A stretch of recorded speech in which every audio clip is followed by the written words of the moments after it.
Welcome to One, where we'll learn about NorthPark, one story at a time. Welcome to the second episode of One, where we're learning about this one body, one story at a time. And I'm really excited. My guest today is Elizabeth VonBusch, who many of you already know, and I hope after today we'll know even better. So welcome, Elizabeth. I'm glad that you're here. Well, thank you. I think I'm glad to be here. No, I am. My husband and I were joking that you had already, must have reached the end of your list. that it was my turn. No, thanks for having me. It's good to have you here. Yeah, and for those of you who don't know, Elizabeth is on the worship planning team. So she plays a really key role. That team of myself and Stephen Petrie, our music director, and Elizabeth and Mark Gould, who handles our back-end production and camera and all of that really important stuff. So the four of us meet every week and get to work together. So I get the joy of working with Elizabeth on a weekly basis. And so it'll be fun just today to get to know you a little bit better. So let me just kind of dive in and Elizabeth, kind of tell us a little bit about your immediate family. So I'm married to my husband, Tim. We've been married for 25 years. And we have three kids, TJ, who is 20, and Emily is 15, and Trevor is 12. Wow. So three kids. Now, what I've always heard, because we have two, is that when you go from two kids to three kids, football analogy, it's like going from a man defense to a zone defense because you're already outnumbered. So did you guys experience that? I think so, but yes. But also our kids are pretty spread apart. So there's nearly 5 years between TJ and Emily, and then about 3.5 years between Emily and Trevor. So by the time Trevor came around, TJ was 8, and so he was a little bit older, a little more independent, and we didn't plan on 3. That was God's plan, and we're thankful for God's plan. But having them sort of spread out like that was helpful in a lot of ways. Yeah, it really does. So we've got about 3 years between ours, and our boy Kate is a little bit younger than your oldest, but Emily is just a year older than my daughter. Mm-hmm. And so they're good friends. It's fun watching them hang out. Here this past Sunday night when we got to get together, they were just back sitting behind Lori and I, just chitter, and Kai was just so happy to see Emily. I know. It's been so hard with the pandemic and not being it. So when they do get to see each other, it's like, so exciting. But I feel that way too. We adults feel that way too. Yeah, that's for sure. Well, I'm thankful for even this technology. I can imagine going through all this stuff, even really like 10 years ago, without the ability even to Zoom. As much as I think a lot of us are just Zoomed to death, it's a good thing, right? I mean, to be able to do this and what it would have been like, can you imagine without these connections? No, it's been hard enough, but the technology has been helpful for sure. Not just for adults, but for the kids too. So I'm thankful. Yeah, me too. Now, in addition to, you're serving on the music ministry and being up front and singing and being up on the music planning worship team, you also have a job. You are a teacher by trade and work at our lovely preschool. So tell us a little bit about that. It's great. I love it. You guys, Noah's Park is such a wonderful ministry of the church. It's great. It is a really, really special place. And I'm just thankful for that. It is fun to have sort of these different sides of me and things that I do. And I just love the school and I love the families there and I love the ladies that I work with. It's really fantastic. Well, it's fun to get to see you in your environment. When we're not in the midst of this pandemic stuff, I'd ask Carrie, the director, hey, could you come in, once a month and have myself and then alternate with other pastors come in and do a chapel. And so we started doing that here, I guess a couple of years ago. And sing with the kids and then tell them a little Bible story. And it's so fun to watch you with the kids because you just have such a firm but gentle way with them, and they just absolutely adore you. So how long have you been a teacher? Well, I did not finish a bachelor's degree, but I got a certificate in early childhood education. But I had been working in elementary schools as a teacher's aide. I actually taught music to lower elementary kids for a number of years before I had kids. And then I stayed home with my own kids to just be a mom to them for a while. And so Trevor was probably about 3 or turning 4. And we had gotten the preschool had gotten up and running at NorthPark. And so Mindy, who was our director at the time, we had just one classroom and they were ready to open up another class. And so Mindy sort of put the word out there, hey, I'm looking for more teachers. Does anyone know anyone? And so I saw that and I thought, okay. And Mindy and I knew one another from church, and she knew that I sang on the worship team, and we had been to Bible study and women's events and stuff together. But she didn't know that I had any background working with kids at all.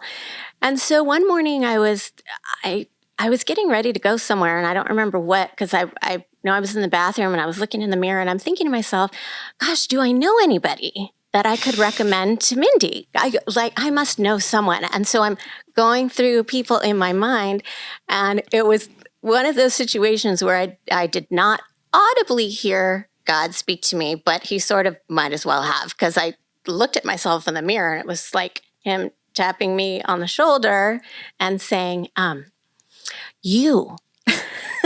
So I kind of went, oh, me. Oh, yeah, I guess I could do that. So I reached out to her. I sent her an email and I said, I know that you don't really know this about me, but let me tell you a little bit about my background and what I've done and the experience that I have working with kids and all of that. And we were at a point where Trevor was ready to go on to preschool. So the timing was perfect, which is God's timing. And she just immediately emailed me back and she said, yes, I'm so excited. I want to hire you. I'm like, well, let me give you my resume. Let me come in for an interview. And she's like, no, I just want to hire you. I know you're perfect. So that's sort of how it happened. That is awesome. Just that visual image of you in front of that mirror and kind of, God tapping you on the shoulder and you sort of that V8 movement. Oh, totally. That is awesome. That is awesome. Well, I'm certainly glad that you had that V8 moment, because seeing you in your environment, you belong there. You really do. And the kids just so love you and respect you is really, really special. I know that the impact you're having on the families there, because it's really an outreach to our community. Of just the families that we get to minister to and, really show them the love of Jesus. It's a very significant ministry. It really is. And I feel that too, because as great as it is and the relationships that I develop with the students are certainly a huge part of it, but you do develop relationships with these families. And I especially, since I find myself now, I'm sort of that mom with older kids now, and I am. But it's really great to come alongside these parents of young children and to tell them, this is going to be okay, or they're right where they need to be, or, here's how we can guide them along in this way. And so I really find that I just really enjoy coming alongside them as parents and as a family, and not just having their kids, when they're at school. And I just enjoy that a lot. I recently had, we finished this last year. And of course that, ended up like all the other, schools did, just ended so suddenly. And I had a family that I have had for the last 3 years, and they lost their dad just right before the little boy had come to my class. And I had him in my class for 2 years. And then I had his younger sister. And, this has been a rough time for them. And we, the mom and I just, when the school year was over, we were just so just very emotional because I had been with them through such a difficult time, and had just really gotten to know them, and I just love them. And, I was so sad that it was over all of a sudden, this experience that we had together. But now we have a relationship, and we're still going to be in one another's lives, even though we won't be seeing each other at school every day. So it's hugely really significant. Yeah, very special. Because a number of the families who come and bring their kids, aren't Christians and don't have an active relationship with the church. And boy, just the impact that you and your colleagues, Carrie, the director, have the opportunity there to really be the hands and feet of Jesus, where you're their introduction for a lot of these folks into what is this Jesus thing, and maybe they come from a bad church background or no background at all. So it's a significant ministry. Now, for you, where did you grow up? So I grew up in the San Fernando Valley. I was actually born in Central California. I was born on a naval base. My dad was in the Navy at the time. He and my mom were very young. My mom was 20. My dad was 21 when I was born. So I was born there. But shortly thereafter, they moved back to the San Fernando Valley, which is where my mom had grown up. My dad was from the East Coast. And they divorced when I was 3, but we stayed in the San Fernando Valley all while I was growing up. My mom remarried a few years later, and they have a wonderful marriage. They're still married to this day. So even though my parents had been divorced, I still really grew up in a very stable, loving home. So we were in the San Fernando Valley. That's awesome. Well, it's interesting, just as, we've got to know each other, just some of the similarities in our background, that, my dad, biological dad, was abusive and alcoholic. And so my mom divorced him when I was 3. And so I really don't remember him. And then he was completely out of my life and never saw him after that. And then my mom remarried when I was in 2nd grade. And difference there is that sadly that marriage didn't work after about 7 years.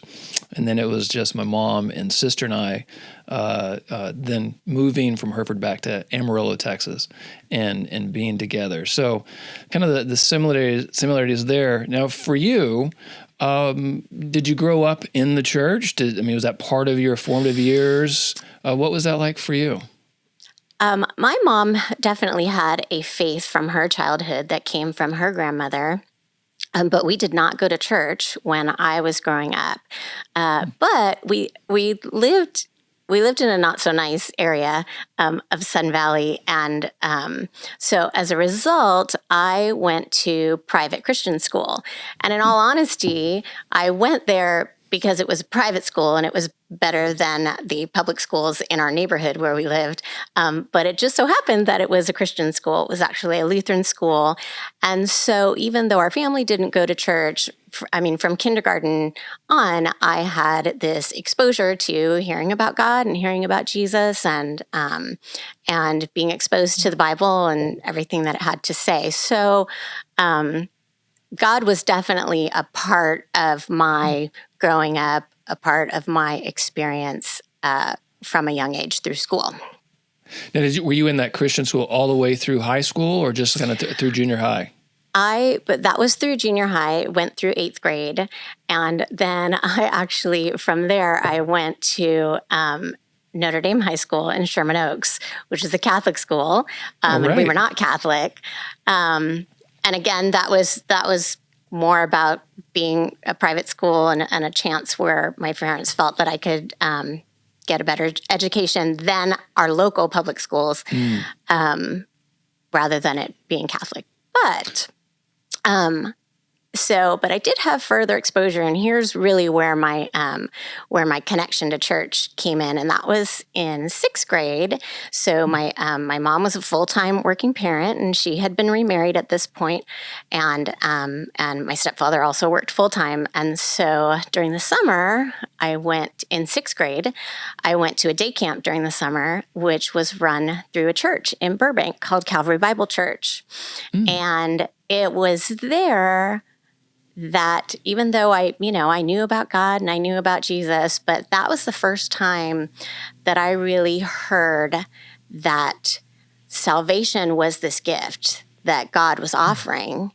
And that was our gift to receive, that we had to actually receive that. Because if you asked me, I believed in God, but that was the first time that I had heard, this is something for you to receive and to proclaim. And so I did when I was in sixth grade at day camp. And day camp continued being a part of my life over the next several years during the summers. I went there a couple of years, and then I, got trained as like a junior counselor. And so all throughout high school, I would work at day camp. And so pretty soon I started attending that church on my own. My family still did not go to church, but I started going to church to go to the youth group. And that was where I really started to grow. I wouldn't say that my faith grew really until the summer after I had graduated from high school. But because I would be a part of day camp each summer, and then as an extension of that through the youth group at the church, that sort of kept me involved. But the great thing about that is that not only did I get tied into the church there, but my younger brother, he had been going to day camp too, and then he started going to the church. And then eventually my entire family started going to the church. So that was, when we talk about NorthPark Preschool and the effect that it can have on ministering to families, I witnessed that in my own life as a result of, this day camp ministry that was run by this church. And so it didn't just change my life, but the lives of my whole family. That is absolutely amazing. It is. And heard stories like that so many times where, some child in the family will come to faith and then the whole family gets changed, or, the mom does, and then the dad and the kids, or, right. And there's that progression, where there's the reality of the gospel, where somebody sees that change in that family member and goes, okay, there's something real here. Like, I want to know what this is. I want to check this out. That is really amazing. Now, how many brothers and sisters do you have? So I have one of each. You remember my parents divorced when I was 3. So my dad remarried, and so I have a sister from his second marriage. Her name is Jennifer, and she is 6 years younger than me. And then I have a brother from my mom's marriage to my stepfather. He is 9 years younger than me. Oh, very cool. I didn't realize that age difference, because that's similar for me in my mom's second marriage. The wonderful blessing that came out of that was my sister, Dana, who's almost 9 years younger than me. And she's, for me, when people say half sister, I'm like, I have no idea what that means. This is my sister, Yeah.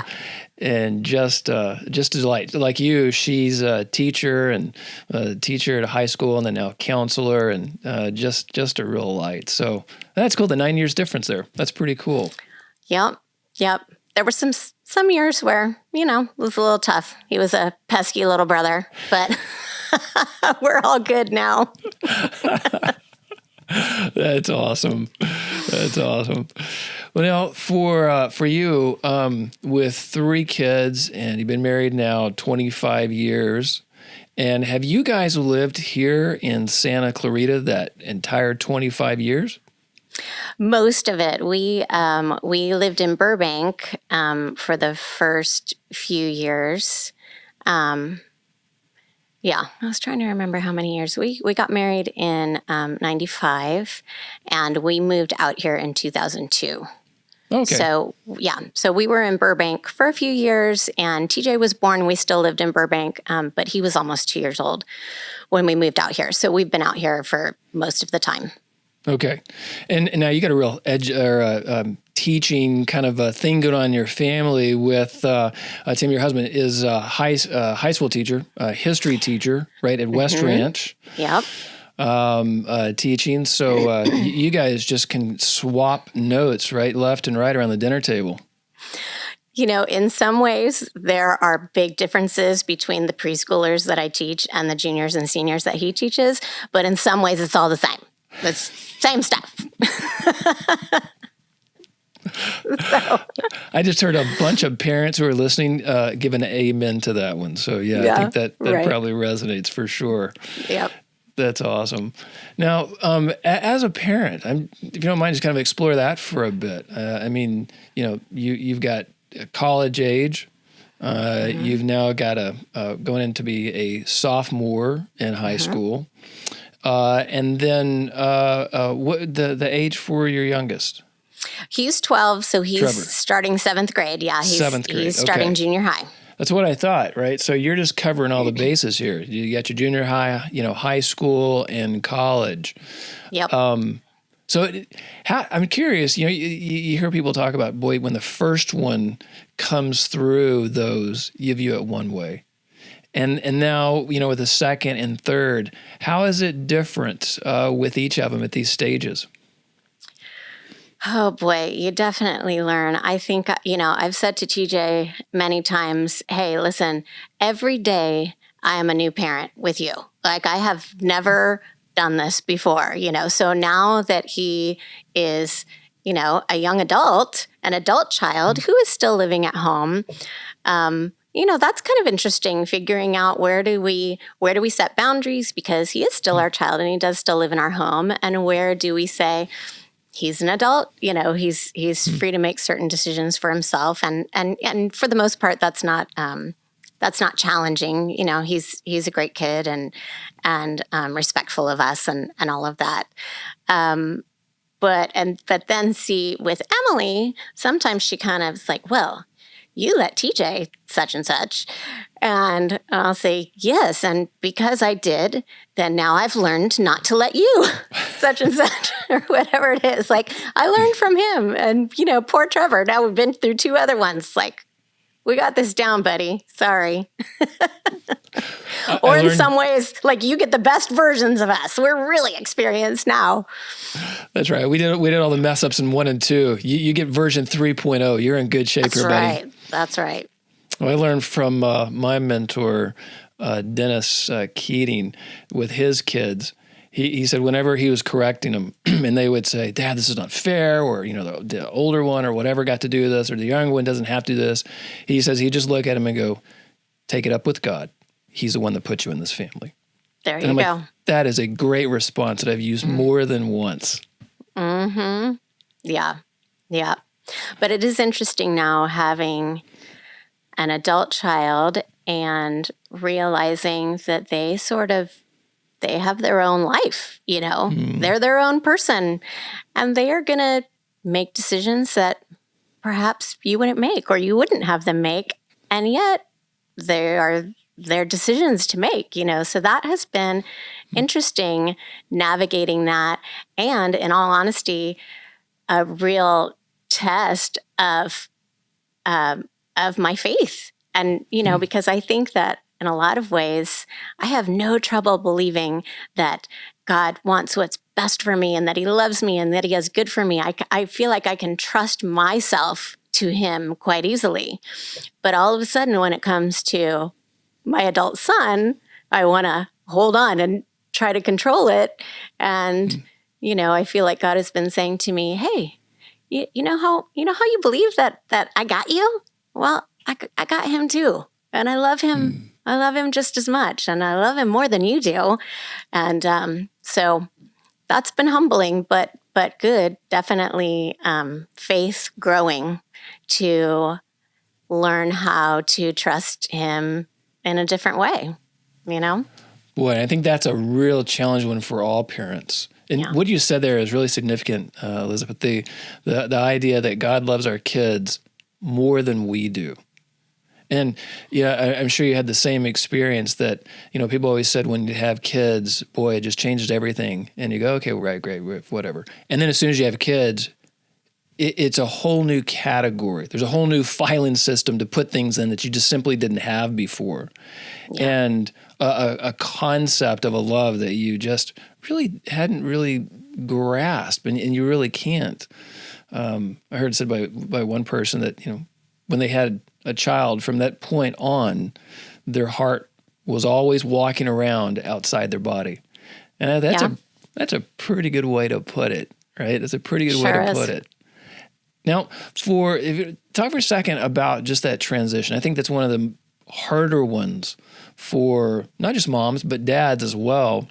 When that first child goes off to school, that's a very significant milestone in a family, of having that first one leave the nest. And he did. He went away to school and felt like that school is just not the right one for right now. So he's back home for a bit. But you guys have experienced that, and in many ways are still experiencing this leaving the nest and changing.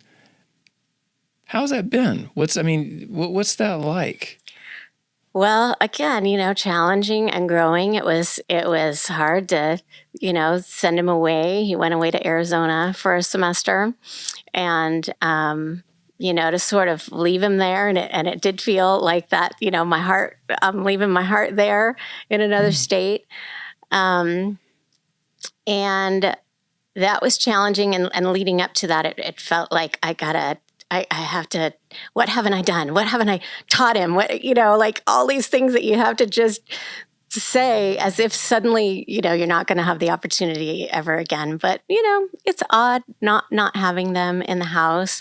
And yet when he said he thought he wanted to come home, we went through all sorts of feelings about that. Should we let him come home? Maybe we should make him stick it out.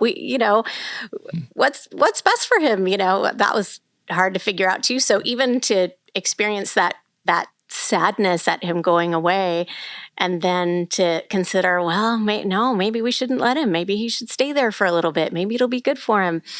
But ultimately, my husband said, if he's not happy there, like why are we making sacrifices, for him to be there? And so, he ultimately came home, and then that's been, a little bit of a struggle since then, just him kind of finding his way and finding his path. And we've had to, just sort of allow him to do that and struggle through it, but yet try to let him know we're here and we love you. And you know what? It's okay if you don't have the answer for the rest of your future at 18 years old. And you know what? Most people don't.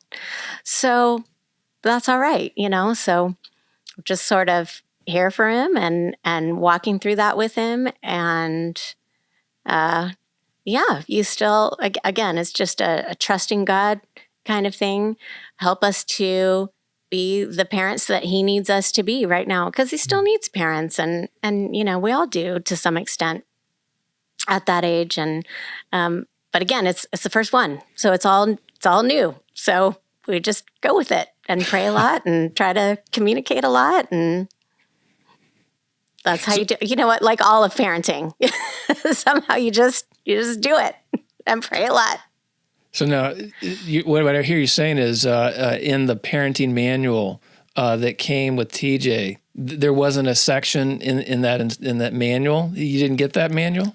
Did you get a manual? Because I just heard of it. We didn't get one either. It didn't seem to come in the mail. I kept waiting for it to come in the mail, and I know it never showed up. Right? Nope. Mm-mm. Yeah, but we're heading into that with our son, in his senior year, and it really hit me. I think last summer, we were out looking at colleges and did a road trip as a family. Remember what those are like, long road trips before the pandemic where you could drive around.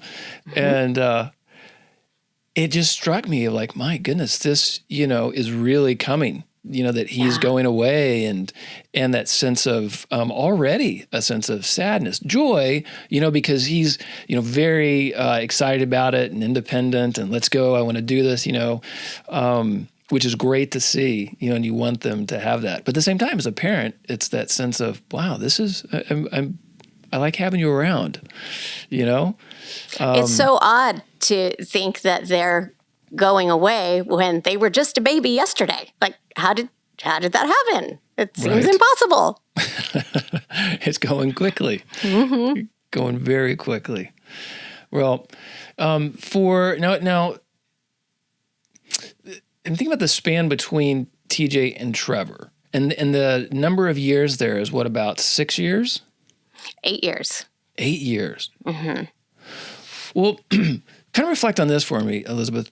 The difference between sort of the culture that you see Trevor in versus the culture you saw TJ in, in terms of influences, in terms of things that maybe you have to deal with or don't have to deal with Trevor that you did or didn't with TJ. Because one of the things that I see, it seems, is there's a significant difference in parenting in some respects today versus 5, 10, much less, good gracious, before that. How's that been for you? What do you see? Yeah. I think technology is the biggest thing, even though, it feels like we have been living with technology for a while now, and we have, but just their access to things and the constant, availability of technology for better and for worse, and so, that was not so, even when TJ was in junior high, it was not so much of a thing as it is now. It wasn't, maybe some kids did, but it wasn't common for all of the kids to have smartphones when TJ was in junior high. And, he went to junior high and it was a big thing because we got him the phone with the little slide out keyboard, mostly so that he could text me, I could get a hold of him, or what have you. So, but that was the extent. And, that wasn't that long ago. So to think how far we've come since then, and, Trevor tell me things about his friends who got the new iPhone 11, and I'm going, really, and have had them for a couple of years now, and he just finished elementary school. So he was allowed to get a phone. He just got one this summer. But we've certainly learned a lot about putting restrictions on the devices and parental controls and what's accessible to him and limiting the times that he's allowed to be on it. And Emily, too, for that matter. They both have to leave their phones downstairs overnight. And sure enough, they get up every morning to, text and all sorts of things that their friends have been sending all night long. And they just kind of know that that's just not the way it happens in our house. So, yeah, that has probably been the biggest, the most glaring difference between when TJ was that age and for Trevor. Yeah, we've experienced that too. It's an interesting kind of dynamic. Like he said, the difference, going from TJ to Trevor and just the prevalence of that. I remember the same way with Cade, the first phone we got for him when he was kind of about, 6th grade or something like that, 5th grade. And it was just this cheapo thing, and it had kind of the same deal, kind of the little, plastic keyboard to it. And basically all he could do was really, text with us. But he was ecstatic. But pretty soon, like the next year, he's looking at this thing like, this is just terrible, Oh, yeah. And so then it was, okay, that next step. And he was always, iterations of phones behind his peers. And it would blow me away. And then Kaya goes to elementary school, and you literally like second graders, and they're getting off the bus with the latest, $1,000 iPhone. And you're like, this is crazy. Absolutely crazy. So it's really a different dynamic.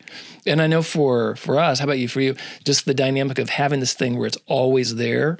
So like you were saying, for nighttime, and then also for homework, those discussions, we'll put it, ongoing discussions that the phone needs to be on the counter, you can't be checking texts, and boy, it's a really big challenge. Have you seen that? So I presume for, preschool, that's not an issue. Kids bringing in their cell phones yet. But within the schools, even, of a change dynamic. There's a local junior high where this past spring, the principal said, hey, coming next year, which would be this fall, they were going to allow no cell phones, and expected they were just going to get a lot of heat from the parents. I mean, they really thought, she was just going to get slayed.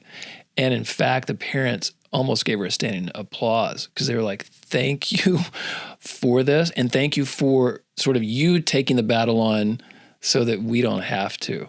It was really surprising to them.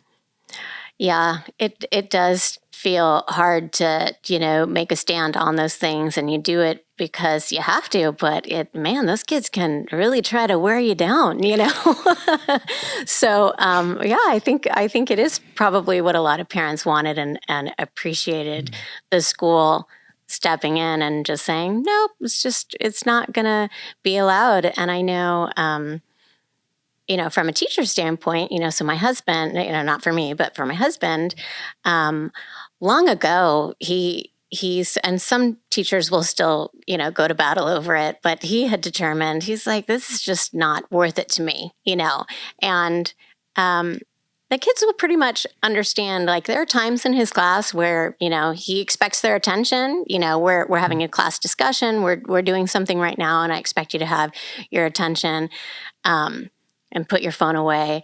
And there are other times when, maybe we're finishing up some work in the last 15 minutes of class. And if you have your phone out and you're not bothering anyone, I'm not going to make a deal out of it, So, but it's, you sort of have to pick your battles over it, and it's hard for everyone, parents and teachers. So, good for that school. And I think it went well. So we'll see what happens when our kids do go back to school. But if that's the policy at Traverse Junior High, then I won't be sad about it. So. No. Well, and it's interesting because, we talk about kids and technology, but really the kids are in many respects a reflection of us and sort of our use of technology. I mean, they learn that from us, and for me, one of the sort of things that kind of irks me the most is if you're having a conversation with somebody and in the midst of it, they feel like it's okay to text. And I'm like, in what world would it be okay if I'm having a conversation with you, you would begin a conversation and go and try to hold two conversations with somebody? You wouldn't do that. Right. Can you imagine that happening in person? Right. Be like, that's the rudest thing of it, but somehow I can, and then go, I'm not distracted, I'm listening. No, you're not. You simply are not. You can't do both, right? And so our kids really learn that from us and how we model, the use of technology and our attention of it and what control it has over us, what influence it has. And thinking about, the use of technology and kind of transition for a second here is don't want to keep you too much longer, but the use of technology really, like at church. And I'm curious, have you been a part of any Bible studies where you've been, Zooming, for example, and had that experience? The women's Bible study just this past spring, we held a session over Zoom, and and on the one hand, so thankful that we could still do that, and you could still see the other ladies and have a discussion about things. Was great. The face-to-face is better when I had to compare, but that's definitely a way that I think of, just that I'm grateful for technology and the fact that we could still do that. And also, I just think about the YouVersion app on my phone. And it's interesting. I actually talked to Pastor Bob Hudson about a week ago. And I said, I've been wanting to tell you something because back at Ash Wednesday service, he was preaching and talking about people making a decision to give something up, for Lent. And I was sitting in the congregation thinking, I don't really feel called to do that or led to do that.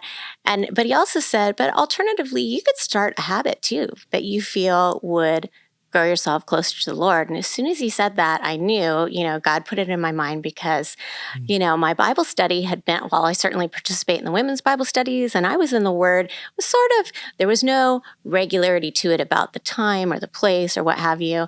And as soon as he said that, I thought, that needs to be the first thing I do each morning. I want to start my day that way each morning. And so I told him just a week ago, I said, ever since then, since Ash Wednesday, that's how I started my day. And I started a new habit and it has grown my faith because I find that when I wake up in the morning, I'm excited about it. Like and it's picking up my phone and it's opening the YouVersion app, and reading a little devotional and being in the Word. But I felt God speaking to me and teaching me things, and I find myself waking up in the morning and looking forward to seeing what He has to say to me that day. And I don't know, maybe it would be better if I was opening my physical Bible, but technology has made it so easy, and it gives us access. It's given me access to any number of devotionals about, endless topics. And so that's a great thing, Yeah, it's been it good for really me. is. Yeah. And there's that opportunity, for the technology to really enable us to connect with other people, with the gospel, and the women's Bible study is a great example. I was talking to a number of ladies Sunday night, and how the group of them, 7 of them, continued meeting after the women's Bible study ended at the end of the spring, going into the summer. And Shannon was just commenting how significant their time together each week, in prayer together on Zoom, studying the Word together in Zoom, has been a game changer. And particularly, it was really insightful, I thought, on her part. She was like, here the past few weeks that they had felt really just kind of down, emotionally, just amongst the group. And she thought a big part of it was because oh goodness, here it comes again with the, pandemic and things being locked down. And it sort of hit them, maybe even harder because there's the hope that we're coming out of this and, oh my goodness, this thing's come raging back. But in the midst of that and the reality of those feelings, the significance of being able to connect together, still continue meeting as believers, and the support for one another and being in the Word together, and going through studies and the regularity of that. And it was so incredible to hear her talk about it in terms of the significant way that it has encouraged, supported, lifted them up, grown them, right? Yeah. And I think that's just an example for us as Christians to be able to go, okay, Lord, we've got this incredible technology. How do we use it in a way that's fruitful? Because the technology is really, for the most part, amoral. It's either good or bad. It's how do we use it? Sure. Yeah. I have felt that throughout the pandemic, not only just being in the Word, but we also, as a worship team, definitely have used technology to stay connected with one another. And now we're able to have a couple more band members up there. But for a time, it was just maybe 1 or 2 or 3 at the most people serving on a Sunday. And so, we are, as a team, we're like a small group and are in each other's lives a lot and see one another and pray for one another and support one another. And so we were really lacking in that, but we used Zoom to connect with one another. And speaking of the YouVersion app, we, over the summer, we're, doing devotionals together. So it hasn't, for those of you who aren't familiar, you can do a reading plan and you can do it with other people. And so you read through the devotional, you read through the scriptures, and then it has an option for you to talk it over with one another. And that was just so great, not only just to stay connected, but like you said, to be focused on God and on His Word. And in a really hard time, it was really helpful not to fall into that downward spiral, of how bad everything is and how difficult things are, because it kept us focused on the Lord and still gave us the opportunity to connect with one another and support one another. So it was really great.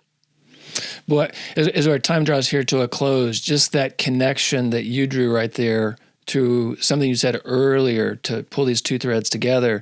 And it's really that connection with other Christians and the connecting with other people and how even in the midst of, what we're going through right now as a nation and as a world, that importance of connecting with one another is so very important. And allowing us to be in a place where we can support one another and encourage one another. We talk about that a number of times at church, the one another commands in Scripture, the 40 some odd of those to love one another, encourage one another, pray for one another, forgive one another, all those one another's. But we have to be connected to do it. And just because right now physically getting together is more difficult, because of technology, we can still do that. And the significant ways that you have been able to, through the worship team, really carry out that 2 Corinthians 1, that the God of all comfort who comforts us with the comfort, of the Lord, then enables us to comfort one another with the comfort that we receive from the Lord. Yes. And that's just the way it functions, right? Is that God pours into us, and then we're able to pour into others, and others pour into us. But we have to take that step and be in a place where we can be connected to each other, whether it's a small group or worship team or Bible study or women's Bible study or one-on-one discipleship, and just so it's just encouraging to hear how that plays out in your life on a regular basis and the significance of it. Yeah, and I have to say, I'm the kind of person that given the opportunity, I could easily stay home and read a book and stay to myself.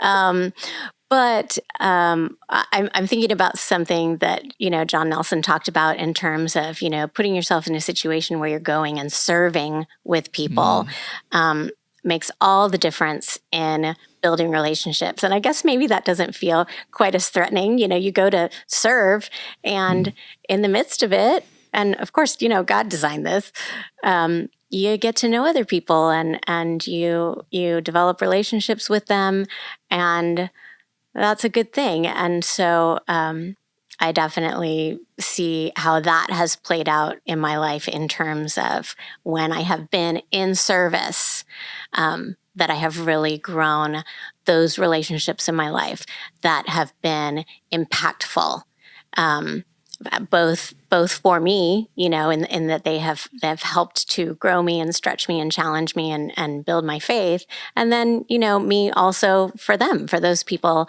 in my life as well. And so I loved hearing John talk about that, about service being this way to develop those relationships, because I resonated with that for sure.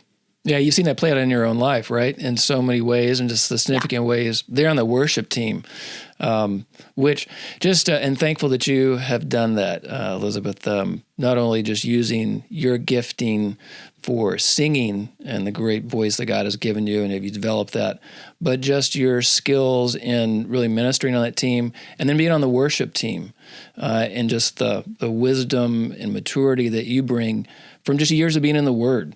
And I just so deeply appreciate that when we're having discussions about various things, that I can always rely on you coming at it from a very humble and biblical perspective. And that's by no accident. It's because of an intentionality on your part over many years, beginning back in 6th grade when you came to know Christ and trust in Him, and through those day camps and through youth group and through those years in church and all these many years of Bible studies and YouVersion Bible studies, that God's been at work in you and changing you and shaping you and really giving you that, the biblical term, the mind of Christ, right? That we're infused with God's Word. And then how God then uses us in those places, whether it's in people's lives through NorthPark, or your kids' lives, your husband's life, worship team. So stay at it. All right. Keep on keeping on. Keep on keeping on. There we go. Well, hey, it's so good to have you here. I'll let you get back to your day. And just again, this video podcast series of one is really all about us as the one body of Christ, learning about each of these these one stories, and how together they form this beautiful tapestry, this beautiful thing, which is this one body. So, E, it's good to have you here. And folks, we look forward to having you join us again next time. So take care. Thanks.